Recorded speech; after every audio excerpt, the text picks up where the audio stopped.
Sudah puas belum dengan kehendak Allah? Setiap orang meyakini kebaikan nikmat dari Allah, dia akan langsung bahagia. Jadi mau bahagia gak? Malaikat naik. Itu hadis yang sering kita dengar. Apa kata malaikat? Ya Allah, bukankah si fulan sudah berdoa minta disembuhkan, kenapa engkau gak sembuhkan? Apa jawaban Allah? Wahai malaikatku, aku senang mendengarkan keluh kesahnya menyebut namaku. Beri manfaat Allah, yang memberi mudarat juga Allah. Maka manfaat dan mudarat itu bukan karena itu manfaat atau karena itu mudarat. Allah cuma ingin uji. Jika engkau tidak ingat aku dalam senang, cek dulu engkau masih ingat aku gak dalam susah. Getaran zikirnya sudah mengalir di seluruh tubuh. Orang begini sudah nyatu makna la ilaha Allah dari kolbunya, jantungnya, darahnya, dagingnya, tulangnya. Itulah maksud Nabi mengatakan sesungguhnya Allah mengharamkan api neraka menyentuh orang yang baca la ilaha illallah dari dalam kolbunya.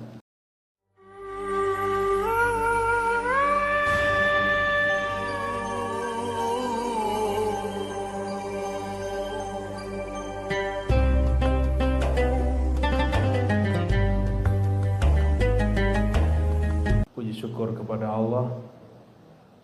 Semoga ini tanda kita pernah jumpa di alam arwah sana, lalu diperjumpakan lagi di alam khalaq ini, alam penciptaan ini. Amin ya rabbal alamin. Dan semoga nanti juga Allah perjumpakan kita di alam mendatang yang mesti kita lewati. Dan para dokter paling paham. Mungkin setiap hari ada yang berpulang ke rahmatullah di sini, di rumah sakit Jabal Rahmah Medika. Ya, semoga yang berpulang di sini Allah catat dia husnul khatimah. Tugasnya Pak Dokter dan kawan-kawan ini tidak mudah, karena menjadi dokter itu hampir mirip dengan jadi mursyid. Jadi dokter itu fardu kifayah, jadi fardu. Itu kewajiban di satu kampung, satu desa mesti ada sekelompok orang yang menekuni ilmu pengobatan zahir. Sebagaimana juga mesti di satu kampung, satu kota ada sekelompok orang yang menekuni cara menyembuhkan penyakit qalbu, penyakit batin. Jadi dokter zahir dan dokter batin itu fardu kifayah. Yang di samping Pak Dokter itu orang tua kami di surau, orang-orang yang bertugas menyembuhkan penyakit-penyakit kolbu. Cuma kalau sakit badan datangnya ke Pak Dokter Marlis juga itu. Ya, betul Bu ya.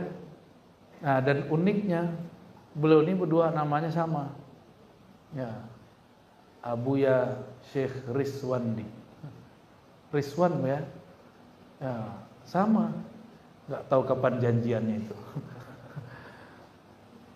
Nah, para abuya, para dokter, wabil khusus Pak Direktur nih, Dokter Marlis, semoga Allah berkahi usahanya. Karena tugas sebagai dokter itu adalah fardu kifayah, melaksanakannya ibadah atau bukan? Ibadah.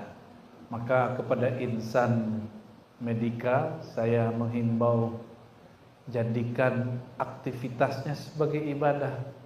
Kalau orang ibadah, maka kata rahmah ini penting. Irhamu man fil ard yarhamukum man fis sama. Sayangilah makhluk di bumi, maka yang di langit sayangi kamu. Saya terharu juga tadi dengar waktu pandemi banyak rumah sakit nolak pasien, di sini terima aja ya. Makanya rumah sakit ini langsung diberkahi Allah, karena nggak nolak-nolak pasien. Kalau pasien datang jangan tanya dulu bisa bayar apa enggak, masukin aja dulu. Ya, kenapa? Ini fardu kifayah. Masuk sama kayak kami nih, saya kalau lagi ngasih training ke insan penyalur zakat yang kita sebut amil zakat. Ini amil zakat ini bukan kayak di kampung-kampung, bukan. Amil zakat itu seperti pekerja profesional, mereka digaji seperti orang-orang karyawan. Ya, kita sampaikan kepada mereka hal yang sama. Ya, kalau ada orang kena musibah, ditanya dulu nggak agamanya, langsung dibantu. Ya, ini dari Lampung ini, Pak Dokter nih, ya, Pak Haji Ibrahim nih, aslinya lagi suluk, ya, ternyata suluknya di perjalanan. Suluk itu khalwat Pak Haji, jadi ada khalwat fil jalwah. Jadi kolbu tetap kepada Allah meskipun dalam keramaian. Nah, orang-orang yang kita obrolin barusan ini, para dokter, para mursyid itu nggak pernah sepi. Jadi yang datang ke beliau ini nggak hanya nanyain masalah ya ke Buya ini, nggak hanya urusan-urusan kolbu. Kadang lagi ada utang, nanyanya ke Buya, minta doa ya. Dan yang paling lucu apa? Beliau ini juga tabib nih berdua ini. Jadi kalau ada yang sakit-sakit, nggak datang ke Pak Dokter Marlis dulu, datangnya ke Abu Yariswan berdua ini. Ya kata mereka, ke dokter mahal, kalau ke Buya seikhlasnya. Betul nggak Buya? Ya seikhlasnya. Ya kalau Buya nggak ikhlas ya nggak jadi, nggak naik doanya. Jadi beliau ini juga secara tidak disadari ya, atau disadari orang di kampung beliau, juga bertugas sebagai tabib. Tidak hanya tabib kolbu, tapi juga tabib jasmani. Ternyata kalau kita cek silsilah beliau ke atas nyambung ke Syekh Abdul Qadir, itu beliau salah satu orang yang mengerti herbal. Jadi kalau sekarang disebut praktisi herbal. Praktisi herbal. Nah, di sini ketemu nih, cocoklah beliau bertiga nih duduk ya. Pak dokter ini, dokter, cuma kalau badan saya sakit, itu gak dikasih obat dulu, dipijit dulu. Ya, habis itu dikasih herbal. Saya bilang, ternyata tidak hanya ustadz aja yang tersesat, dokter juga ada yang sesat ini. Allahumma sholli ala sayyidina Muhammad. Ya. Biasanya ngaji sama kita Pak Dokter, selalu kita tanya, kamu gak takut sesat? Kamu gak takut dituduh sesat? Itu pertanyaan kita Ibu ya. Karena biasanya penyakit yang membuat seorang murid berpisah dari gurunya, karena dia takut dihujat. Karena guru nih hujat, dia takut juga dihujat. Disitulah murid mufarakah, berpisah dari gurunya. Bapak Ibu yang bukan Allah, walaupun tentang Isra Mi'raj, tapi karena sesuai pengantarnya Pak Dokter tadi, beliau berdoa semoga bisa membersamai para guru. Saya tidak pantas mungkin jadi guru seperti itu ya. Namun saya berdoa, Allahumma ja'alni khairan mimma yazunnun. Nabi mengatakan, ya Allah, kalau kata Nabi, jika engkau dikira baik oleh orang, berdoalah, jadikan kami ya Allah lebih baik dari yang dikira banyak orang. Imam Abu Hanifah dikira orang sholat tahajudnya sepanjang malam. Dia dengar gosip itu di perempatan. Abu Hanifah ini tinggal di Kufah, Irak, wafat 150 Hijriah, berarti sudah 12 abad yang lalu. Ketika dia lagi jalan di perempatan, dia dengar ada orang ngomong begini, oh itu Syekh Abu Hanifah anak muda, ulama muda, itu ibadahnya ampun, ibadahnya sepanjang malam. Abu Hanifah mendengar begitu bukannya senang, karena dia dipuji dengan hal yang dia tidak lakukan, dia gak suka. Maka dia mengatakan, ya Allah, mulai malam ini tolong bantu aku mengingat engkau berzikir, tahajud, wiridan, baca Quran sepanjang malam. Maka sejak dia diomongin begitu sampai meninggalnya, sholat isyaknya, wuduknya tidak batal sampai subuh. Walaupun dia kemudian memperbarui wudhu. Jadi dia sholat, zikir, tafakur, sholat, zikir, tafakur, sholat, zikir, tawajuh. Begitulah sampai. Ternyata sebelumnya beliau berjumpa zuriat Rasulullah SAW, namanya Al-Imam Ja'far Shadiq. Ja'far Shadiq bin Muhammad Al-Baqir bin Ali Zainal Abidin bin Husain bin Ali bin Abi Thalib radhiyallahu ta'ala anhum ajma'in. Ini zuriat Nabi, jalur Fatimah.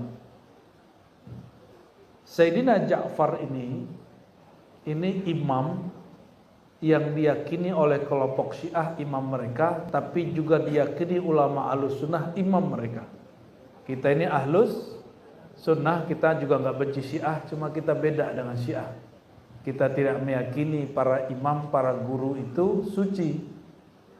Yang suci hanya para nabi. Jadi kalau para ustadz ada kasus-kasus, itu maklum ustadznya bukan nabi. Ya, apalagi yang bukan ustadz. Nah, Sayyidina Ja'far ini, beliaulah yang membimbing Imam Abu Hanifah yang bernama kecil Nu'man bin Bashir, bagaimana cara kalau punya ilmu pendapat tidak merasa dirinya berilmu, kalau beramal tidak merasa dirinya paling soleh beramal, jika bantu orang tidak merasa dirinya orang yang berjasa. Nah, ini ingat-ingat untuk semua. Ciri-ciri amal kita diterima, jasa kita diterima, kita tidak merasa berjasa. Kita cuma mengatakan begini, ya Allah, ini titipanmu, aku kembalikan kepada hamba-hambamu. Dan terima kasih ya Allah, engkau telah jadikan aku orang yang engkau pilih menjadi penyalur rezekimu. Nah, jadi apalagi di sini dokter-dokter ya, insan medika ini, kalau ada orang sembuh di tangan kita, bukan kita yang menyembuhkan. Sepakat? Ya, sepakat ya? Sama, kalau punya duit banyak, terus ada duafa, orang fakir miskin kita bantu, itu harta kita semua udah tahu, milik Allah, dititipkan lewat kita. Semua orang udah tahu. Cuma kenapa nanti esok habis orang ini dikasih misalnya, atau siapa dikasih masjid, nah, coba dihilangkan merasa berjasa, ngobatin orang segala macam. Kalau di kami para guru ini nggak boleh merasa berjasa kepada murid. Ini yang saya terapkan nih Pak Dokter ke kawan-kawan yang mengajar mu'alim. Kenapa? Kalau mu'alim itu investasi dia di sisi Allah adalah ngajar, dan dia nggak boleh merasa sudah menjadi guru. Betul ya? Kita selalu mengarahkan orang yang ngaji, dia menjadi hamba Allah, bukan hamba kita. Ya. Nah, kalau ada ketemu guru mursyid begitu, insya Allah guru mursyid itu layak kita jadikan guru mursyid sampai mati. Nah, kalau kami sedang belajar itu, sedang menerapkan itu, semoga Allah istiqomahkan, amin ya rabbal alamin. Dan saya sampaikan Bapak Ibu, jadi kekasih Allah, wali Allah nggak mesti jadi kiai, nggak mesti jadi abuya, bisa menjadi dokter, bisa jadi saudagar, bisa jadi pengusaha, bisa jadi pegawai. Yang penting apa? Ini yang disebutkan di Quran, surah Al-Ahqaf ya, ayat berapa itu Bu ya? 13-14. Innal ladzina qalu Rabbuna Allah thumma istaqamu fala khaufun alaihim wala hum yahzanun. Sesungguhnya orang-orang yang mengatakan Rabb kami Allah. Apa arti Rabb? Yang mengatur, yang menghidupkan, yang memberi rizki, yang memberi sakit, yang menyembuhkan sakit. Itu arti Rabb. Dia ridho kepada Allah. Sudah ridho belum bertuhan? Hari ini sudah terima belum nasibnya? Ya, sudah terima belum nasibnya? Sudah. Sudah ridho belum? Sudah puas belum dengan kehendak Allah? Jangan puas dengan kehendak kita, puas dengan kehendak. Kalau sama kehendak kita jangan pernah puas. Nanti prestasinya mentok, mandek, berhenti. Tapi puaslah pada kehendak Allah. Nah, apa ciri-ciri orang ridho? Ciri-ciri orang ridho istiwa'u an-naf'i wad-darri. Sama aja lagi dapat manfaat ataupun sedang susah, lagi senang susah, rasa hatinya bergantung kepada Allah enggak berubah. Rasa hatinya terhubung kepada Allah tidak berubah. Karena Allah menyebut dirinya an-nafi' ad-dar. Yang memberi manfaat Allah, yang memberi mudarat juga Allah. Maka manfaat dan mudarat itu bukan karena itu manfaat atau karena itu mudarat. Allah cuma ingin uji. Jika engkau tidak ingat aku dalam senang, cek dulu engkau masih ingat aku enggak dalam susah. Kalau dalam senang enggak ingat, Allah tegur saat susah. Udah susah enggak ingat juga, baru disebut kolbunya mati. Baru disebut, coba yang insan kesehatan ini, kalau ada orang sakit dia nyebut nama Allah enggak? Ya Allah, ya Allah, itu lumayan itu. Mungkin dia waktu sehatnya enggak ingat Allah itu. Maka malaikat naik. Itu hadis yang sering kita dengar. Apa kata malaikat? Ya Allah, bukankah si fulan sudah berdoa minta disembuhkan, kenapa engkau enggak sembuhkan? Apa jawaban Allah? Wahai malaikatku, aku senang mendengarkan keluh kesahnya menyebut namaku. Jadi Allah itu senang kalau kita manja-manja. Gimana? Setiap hari dengar orang begitu enggak di sini? Aduh, ya gitu ya. Itu dibimbing pelan-pelan. Jangan norak, pilih pelan-pelan ya. Kalau orang kesehatan itu paling cepat diterima oleh orang sedang sakit, ngelain ustadz itu. Jadi Pak Dokter ini bisa menggantikan tugas kami. Kalau lagi ada orang sakit, ustadz belum tentu dengar. Yang didengar siapa? Dokter. Jadi kalau ada orang sakit, oh tenang, ini gampang gitu. Ntar juga beres.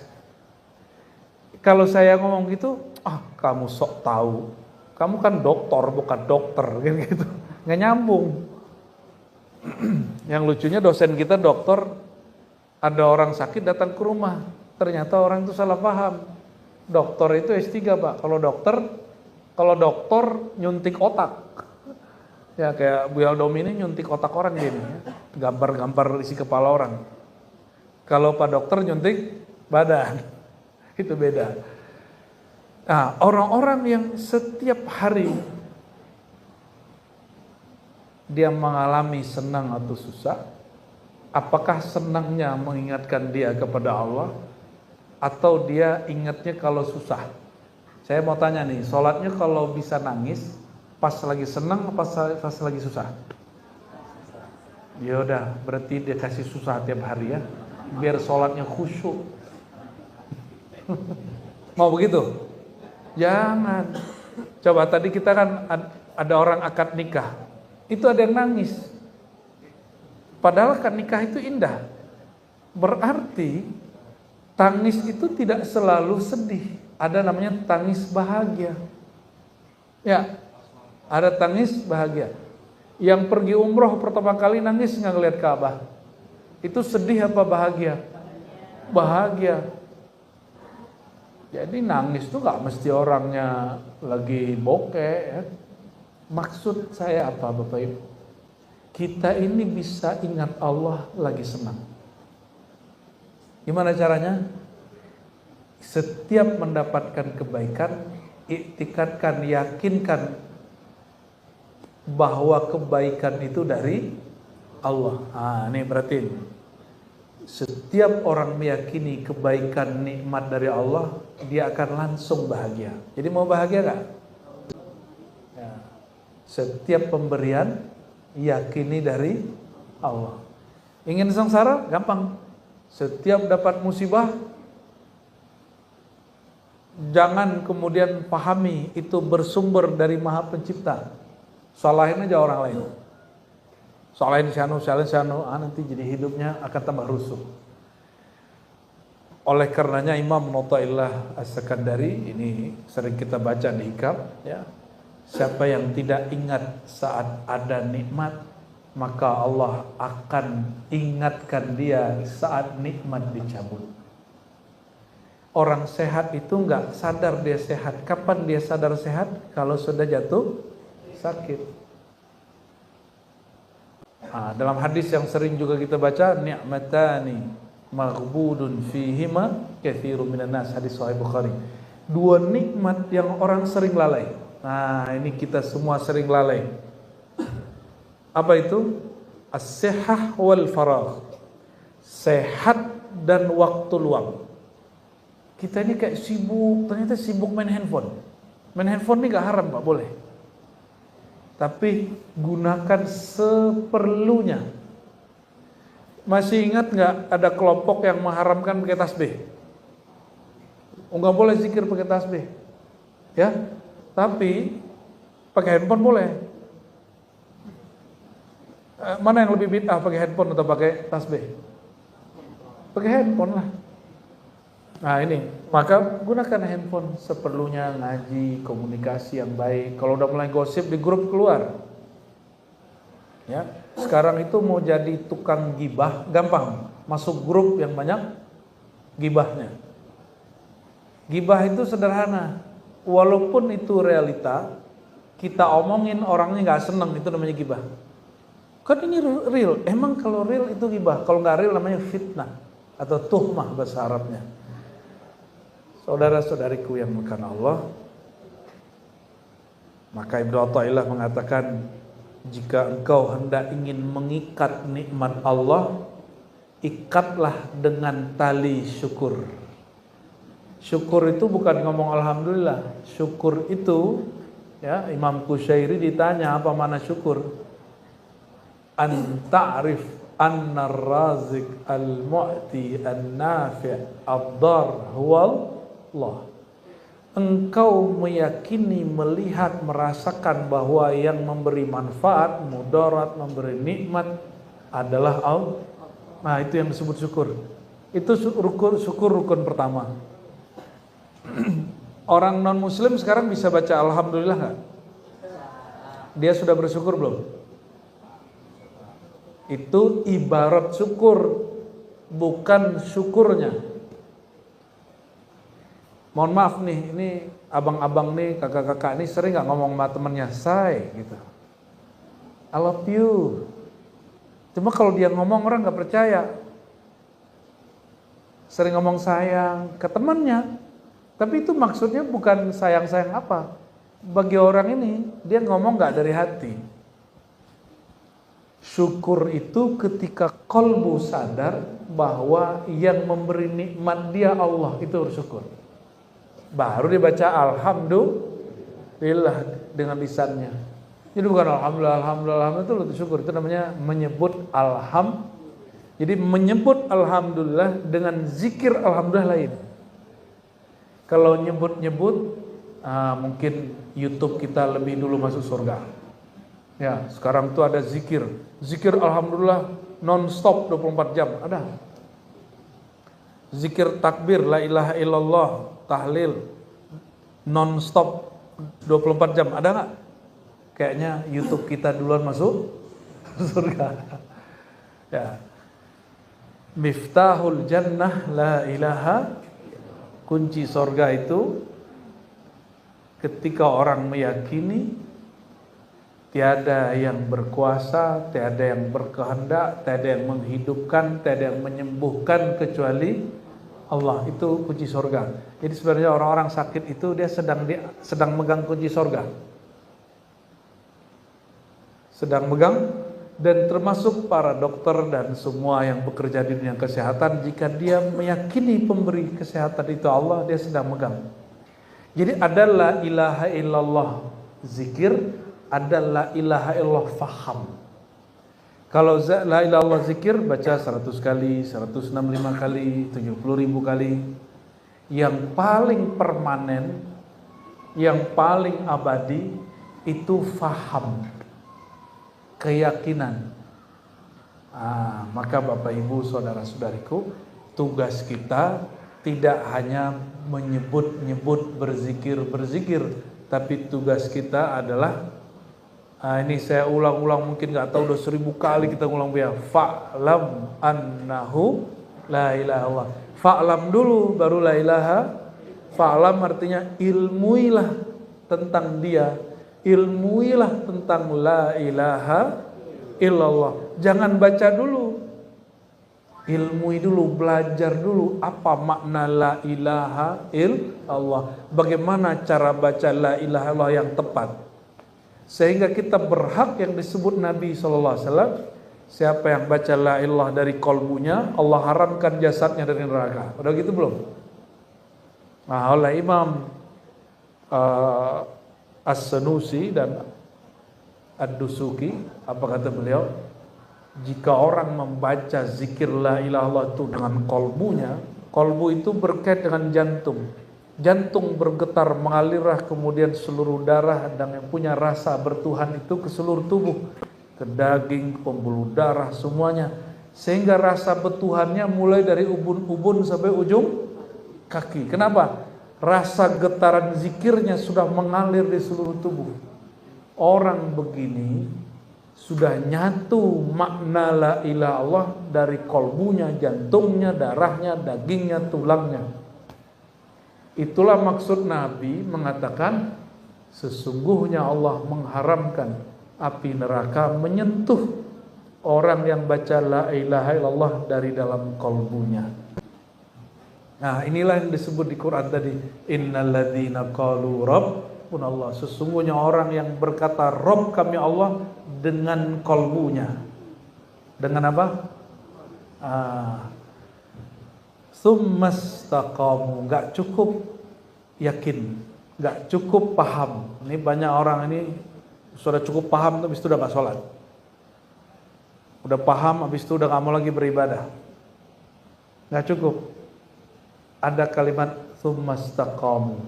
Lalu mereka istiqomah menjalankan syariat hukum-hukum Allah. Maka kita doanya apa Bu ya? Allahumma inna nas'aluka al-istiqamah ala syariatil gharra wa tariqatil bayda.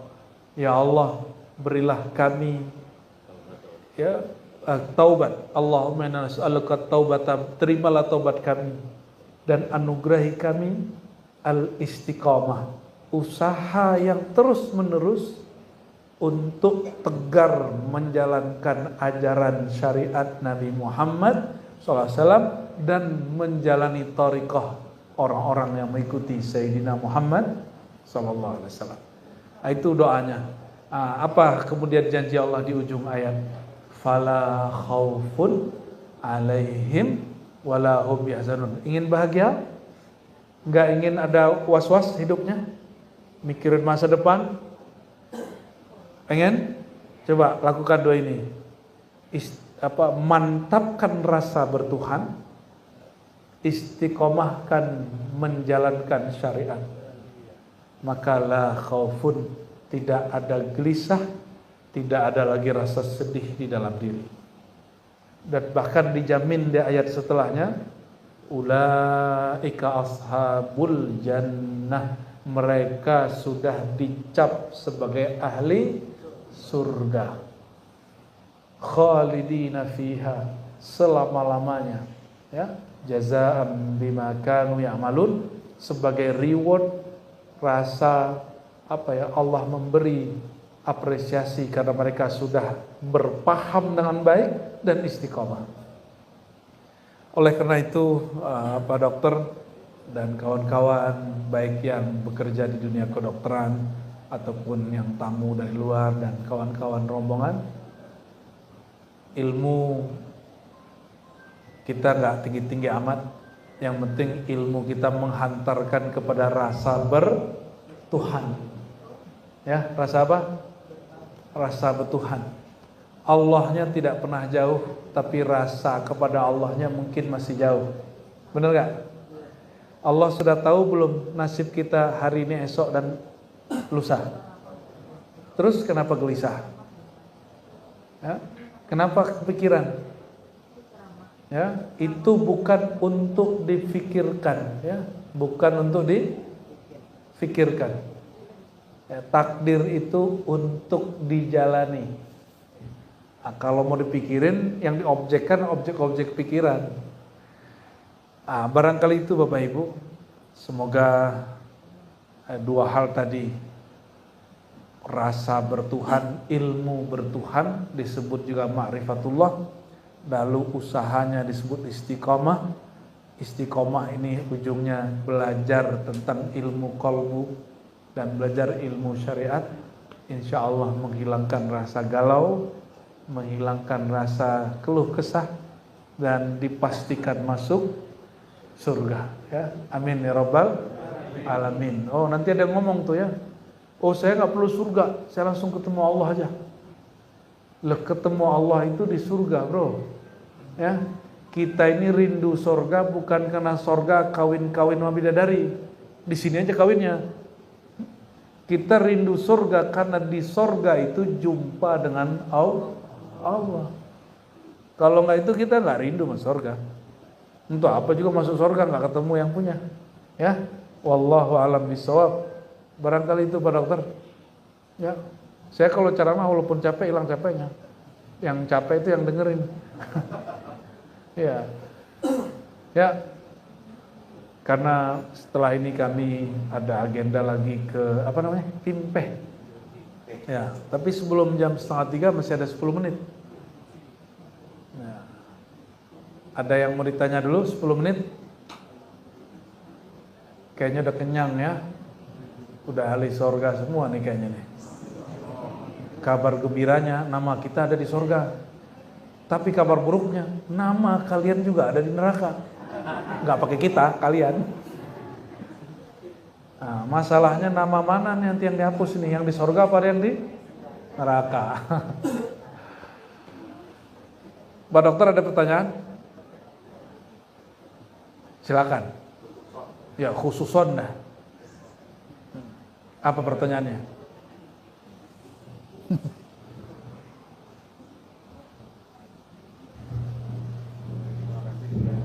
Mungkin yang kembali ke pertanyaan yang bilang yang dua tadi, kita usaha untuk memantapkan yang dua memulai dulu. Dengan lain juga saya juga belum terlalu ini dengan lain juga yang dua itu memantapkan rasa bertuhan. Menjalankan syariat. Ya, istiqomah. Wah, ini langsung to the point nih. Pak Dokter tadi menghantarkan bab istiqomah, saya ngaji ayat istiqomah ini dibalas lagi. Baik. Bagaimana cara memantapkan rasa bertuhan? Ini hati-hati Bapak Ibu, rasa bertuhan itu akan batil atau bahasa orang ahli akidah itu sesat. Saya menghindari istilah itu. Walaupun kadang-kadang keceplosan juga. Rasa itu akan cacat kalau tidak berdasarkan ilmu ma'rifatullah. Oleh karenanya sebelum baca la ilaha illallah perintahnya fa'lam. Dan ini perintah al-aslu fil amri lil wujub, pada dasarnya perintah itu wajib. Berarti belajar makna paham la ilaha illallah hukumnya wajib. Nah, orang bungo udah belajar begitu belum? Cari guru yang mengajarkan hakikat la ilaha, bukan hanya mengurai bahasa Arabnya, tapi dia mengurai sampai kepada cara menumbuhkan rasa kepada Tuhan. Ilmui itu. Lalu yang kedua, kan Pak Dokter sudah mulai talqin. Nah, talqin, ambil talqin. Apa yang disebut talqin?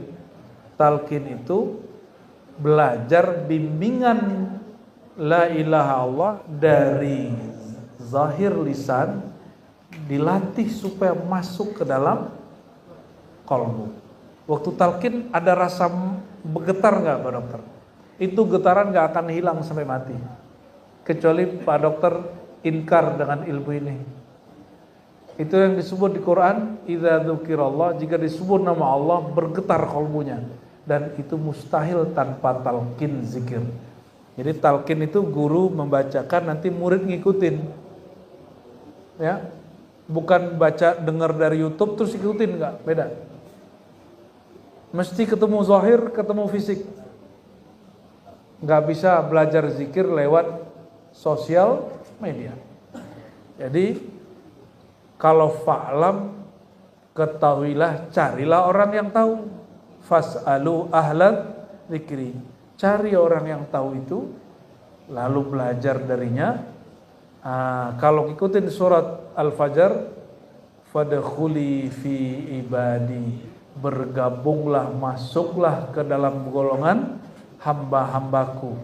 Kenapa? Allah itu ngomong gini, hadis qudsi dan hadis Nabi. Ta'isa abdud dinar, akan lelah pemburu duit. Hatinya lelah, badannya lelah. Di sini kan nggak macet ya. Saya kangen sama macet ini. Ini beberapa hari ini nggak ngeliat macet kita. Bahkan truk-truk pun malam tadi kita lewat nggak macet ya. Baru beberapa hari ninggalin Jakarta udah macet. Udah kangen sama macet.